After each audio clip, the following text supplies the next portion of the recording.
Hello everyone. Happy Wednesday, I guess. Hump day. Got another requested overview of a locomotive that was hanging out in my background by its original box up there. I'm sure you can figure out who made this, but this is a Weaver SD40-2. I bought this one brand new. This is only equipped with an electronic horn, so not a very fancy model, but still one that I really like. This one's got a little bit more detail than that Alco C630 that we saw earlier. As you can see, you got the chain up there. This locomotive actually, all these SD40-2s that I have from Weaver, they all came with 2 snow plows in the box, and I installed them. I kind of like that. So, but other than that chain in the front, a flashing roof beacon, like I said, electronic horn, good truck detail on these guys. Good truck detail. I'm pretty sure this is probably the exact same body shell that MTH used on their first generation of the SD40-2. Only difference being, stand up here, get my ugly shadow out of the way, no cutout for a smoke unit. But nonetheless, I really enjoy this model. You don't see a lot of Burlington Northern in O-gauge, and if you do, it's generally a locomotive I would not buy. So I do have quite a few BNSF locomotives that I can run with this, but we won't be doing that today. Very standard Weaver for the time. Dual can motors, electronic horn. One thing I did notice that was kind of interesting, I got to flip this guy over here, sorry.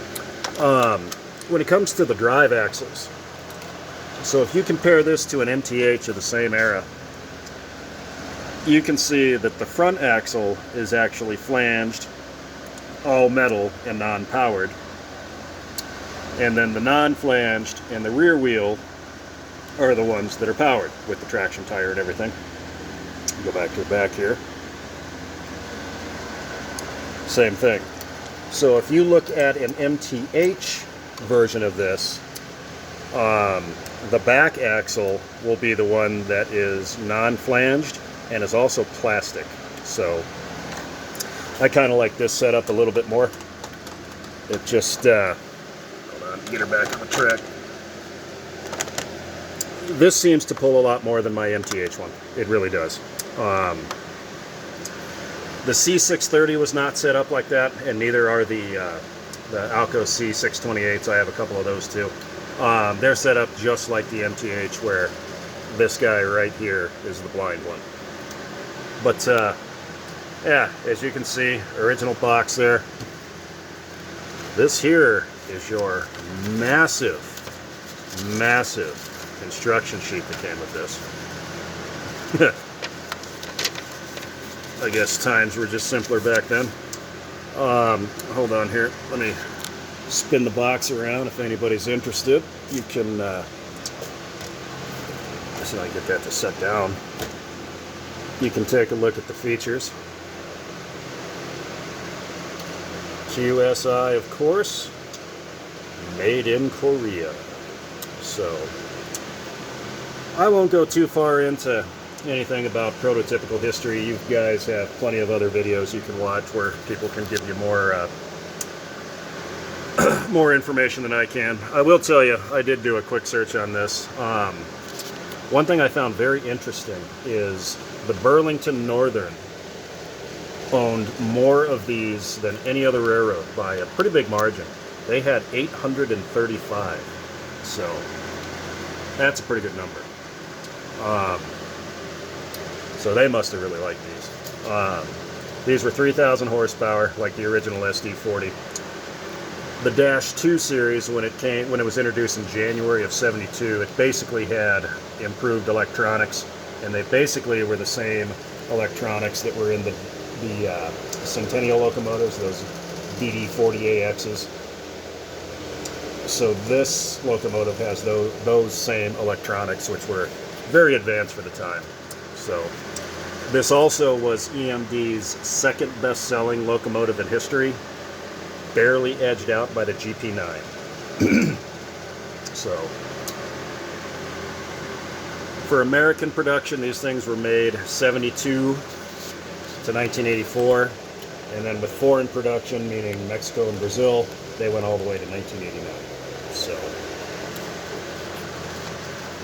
quick little butt back and forth here. You can see the ultra realistic flashing beam up there, but in my opinion, pretty cool feature for mid-90s. But yeah, same thing. This one's a lot quieter than those C630s. I don't think these have the straight cut gears. These must be helical. But same thing, runs about as smooth as can be. Can't ask for a better performing locomotive. Obviously, it's still running after all these years.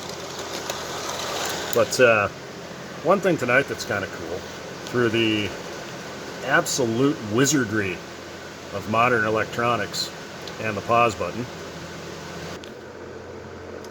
we are magically whisked away to the attic. Look at that. So, thought I'd do a quick run session with this guy. I still have that kind of modern freight train hooked up, and I don't have a lot of Burlington stuff. So, I thought I'd add something to the mix on this one, and you could have seen this in early 72. So that's actually a custom run from Peterson Supply. That's a Weaver U25B with QSI. On the back of this train is also the custom run Atlas, early Atlas, the Austrian Atlas caboose that was part of this custom run for this U25B. I also have the complete train that Peterson Supply custom ran that year. It's like 6 or 7 cars. It's pretty neat. But like I said, this one has sound, so it won't make this run completely boring. So let's fire her up.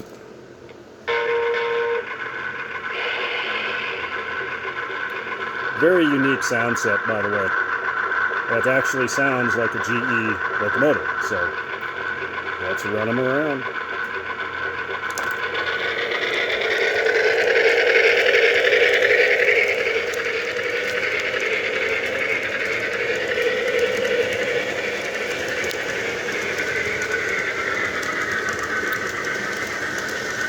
There's that custom run caboose there. That has a very finicky lighting system, so you'll see that guy flashing and squawking all night here. But yeah, once again, a lot of high quality from Weaver.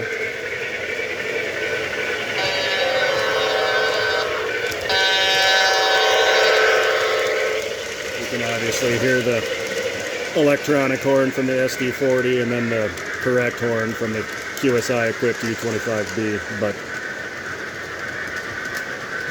yeah, neat little guys here, neat little guys. Like I said, in all my stuff, I really enjoy Weaver, as you can see. Giant portion of my collection is Weaver.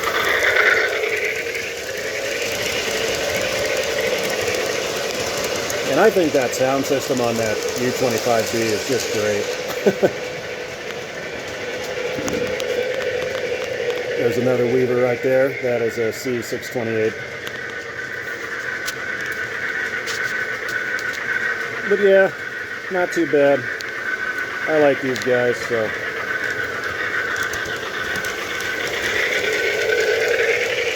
We can just kind of watch them go around here for a little bit, I guess. And once again, I thank you guys for watching. Let me know if you'd like to see any more of this ancient stuff now.